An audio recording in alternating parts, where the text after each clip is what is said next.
Welcome to food addicts by Neethu. നമ്മുടെ കോലോത്ത് അമ്പലത്തിൽ തൊട്ടടുത്തുള്ള കോലകം അയ്യപ്പസ്വാമിയുടെ അമ്പലത്തിലെ ഉത്സവത്തിൻ്റെ വീഡിയോ ആണ് കേട്ടോ ഇത്. ഈ ഉത്സവത്തിൻ്റെ എല്ലാ ദിവസവും രാവിലെ ഞങ്ങൾ കുറച്ച് പേര് നിർമ്മാല്യം തൊഴാൻ പോകും കേട്ടോ. ഞാൻ വർഷത്തിലാകെ നിർമ്മാല്യം തൊഴുന്നത് ഇവിടെ മാത്രമാണ്, ഈ ഉത്സവ സമയത്ത് മാത്രം കേട്ടോ. ഈ ഒരു ദിവസം നിങ്ങൾ ആരെങ്കിലും എക്സ്പീരിയൻസ് ചെയ്യാത്തുണ്ടെങ്കിൽ ഉറപ്പായിട്ട് എക്സ്പീരിയൻസ് ചെയ്യണം. ഭഗവാനെ നിർമ്മാല്യത്തിൽ കാണുക, അത് കഴിഞ്ഞിട്ട് ഭഗവാനെ ഓരോ അഭിഷേകങ്ങൾ, കുളിപ്പിക്കുക എന്ന് പറയാൻ പാടില്ല, അഭിഷേകങ്ങളാണ് ഭഗവാന്. വെള്ളവും ഇതുമൊക്കെ ഒഴിച്ച് അഭിഷേകം നടത്തി ഭഗവാനെ സുന്ദരകുട്ടനാക്കി നല്ല ഉടുപ്പൊക്കെ ഇടിച്ച് കളഭമൊക്കെ ചാർത്തി ഫുൾ ദീപമൊക്കെ കത്തിച്ച് ഒരു പ്രത്യേക ഫീലാണ് കേട്ടോ അന്നത്തെ ദിവസം ഭഗവാനെ കാണാൻ രാവിലെ തന്നെ. അങ്ങനെ ഫസ്റ്റ് ദിവസം നിർമ്മാല്യത്തോടെ ഞങ്ങളുടെ ഉത്സവം അവിടെ ആഘോഷിക്കുകയാണ് കേട്ടോ, അവിടെ ആരംഭിക്കുകയാണ്. ഒരു ഭയങ്കര ഫീലാണ്, പറഞ്ഞറിയിക്കാൻ പറ്റാത്ത ഫീല്. എൻ്റെയൊക്കെ കുട്ടിക്കാലത്ത് ഒരു ഉത്സവ സീസൺ ആയിക്കഴിഞ്ഞാൽ നമ്മുടെ വീട്ടിൽ വന്നിട്ട് ആന പറയെടുക്കുന്ന ഒരു സമ്പ്രദായം ഉണ്ടായിരുന്നു. അപ്പോൾ പാടത്തൊക്കെ കൂടെയാണ് അങ്ങനെ ക്രോസ് ചെയ്തിട്ടാണ് ഓരോ അമ്പലത്തിലെയും പറ വരിക. പാടത്തൊക്കെ ആനയുടെ വലിയ കാൽ പതിഞ്ഞ വലിയ കുഴി പോലെ ഉണ്ടാവും. അതിലിങ്ങനെ അപ്പൂപ്പന്താടിയൊക്കെ പറക്കി നടന്ന് ഞങ്ങളൊരു കളിച്ച് നടന്നൊരു കാലം ഞങ്ങൾക്ക് ഭയങ്കര ഓർമ്മയിലുണ്ട്. പക്ഷേ ഇപ്പോൾ നമുക്ക് വീടുകളിലൊന്നും വന്ന് ആന പറയെടുക്കാത്തത് കാരണം എൻ്റെ മോൾക്കൊന്നും അറിയില്ല കേട്ടോ, വീട്ടിൽ വന്ന് എങ്ങനെയാണ് പറയെടുത്ത് വരിക എന്നൊന്നും അറിയില്ല. അപ്പം നമ്മുടെ വീട് റിനോവേറ്റ് ചെയ്ത ശേഷം ആദ്യമായിട്ട് നമ്മുടെ കോലോത്ത് അയ്യപ്പസ്വാമിയുടെ പറ വീട്ടിൽ വന്നെടുക്കും എന്ന് പറഞ്ഞു.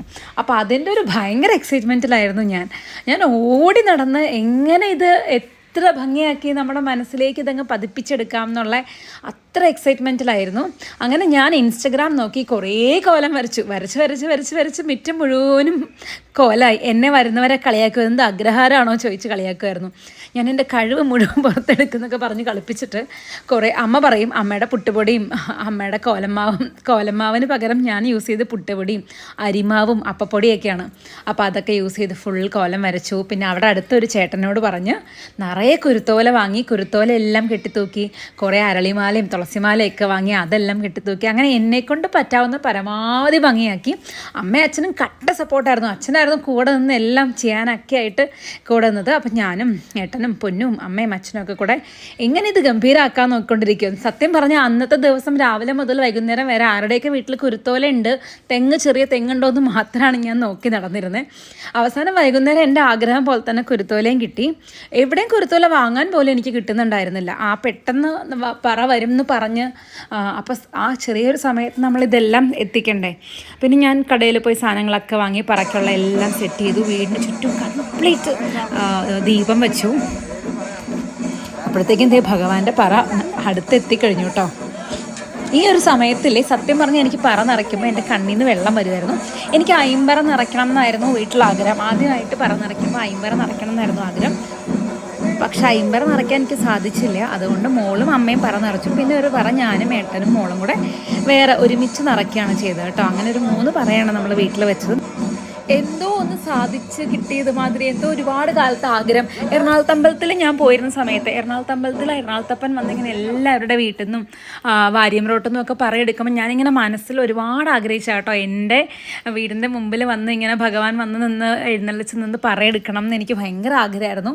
അപ്പോൾ ഒരുപാട് ആഗ്രഹിച്ചാൽ നമ്മൾക്ക് അത് സാധിച്ച് കിട്ടുമെന്ന് പറഞ്ഞാൽ ഭഗവാൻ തന്നെ എനിക്കതൊരു സാധിപ്പിച്ച് തന്ന രീതിയിലാണ് എനിക്ക് തോന്നിയത്. എനിക്ക് ഭയങ്കര സന്തോഷമായിരുന്നു.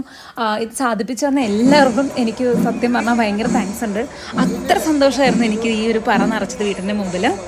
അതുപോലെ പാത്തുക്കുട്ടനും ഭയങ്കര ഹാപ്പിയായിരുന്നു. അവളുടെ ജീവിതത്തിൽ ആദ്യമായിട്ടാണ് ഇങ്ങനെ ഒരു കാര്യം എക്സ്പീരിയൻസ് ചെയ്യണേ. വീട്ടിൽ വന്നിട്ട് ഇങ്ങനെ പറയെടുക്കുന്ന ഒരു അവൾ എക്സ്പീരിയൻസ് ചെയ്യണം. അത് കഴിഞ്ഞിട്ട് പിന്നെ ഞങ്ങൾക്ക് ഏറ്റവും ഇഷ്ടപ്പെട്ട പാർട്ടാണ് ഇതിൽ നമ്മൾ നേദ്യം വെച്ചതെല്ലാം ഭഗവാനെ ആനയ്ക്ക് കൊടുക്കുകയാണ്. പഴം കൊടുത്തു, അത് കഴിഞ്ഞ് പാത്തു ശർക്കര കൊടുക്കുന്നു, മലര് കൊടുക്കുന്നു. പിന്നെ ഇതിൻ്റെ കൂടെ വാങ്ങിയ കുറേ ഏത്തപ്പഴുണ്ടായിരുന്നു. അപ്പോൾ അകത്ത് പോയിട്ട് അതെല്ലാം കൊടുത്തു. ആന അവിടെ നിന്ന് അത് ഫുള്ള് വാങ്ങി കഴിച്ചിട്ടാണ് പോയത്. അത് അതിനേക്കാളും ഹാപ്പി ആയിരുന്നു. അതിന് പറയൊക്കെ കഴിഞ്ഞ് താലമൊക്കെ ആയിട്ട് എല്ലാവരും അമ്പലത്തിലേക്ക് പോയി. കുറച്ച് കഴിഞ്ഞപ്പോൾ ഭയങ്കര ഒരു മഴ പെയ്തു. ഞങ്ങൾ രാത്രി ഉത്സവം എല്ലാം കഴിഞ്ഞ് വെടിക്കെട്ടും കഴിഞ്ഞ ശേഷം തിരിച്ച് വീട്ടിൽ വരുമ്പോൾ ഇത് പറയിട്ട വീടാന്ന് പോലും തോന്നില്ല. അതുപോലെ എല്ലാം വാഷ് ഔട്ട് ചെയ്ത് പോയിരുന്നു മഴയിൽ.